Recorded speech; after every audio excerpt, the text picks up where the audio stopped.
Hey, how's it going? This is Mr. Ramo at South Junior High School.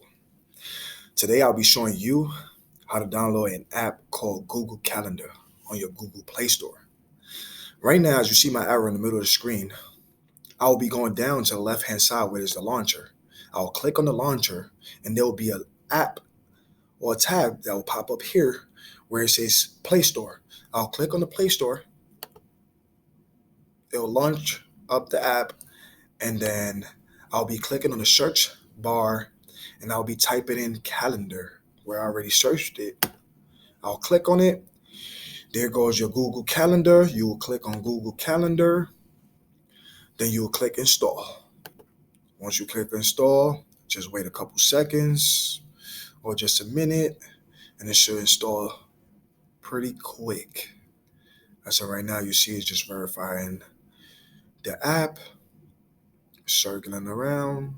Give it a couple seconds. There it goes. Now you can open your Google Calendar. Then you can set it up as you see. Got it. Allowed. Allowed. And there your Google Calendar. Have a great day. Thank you.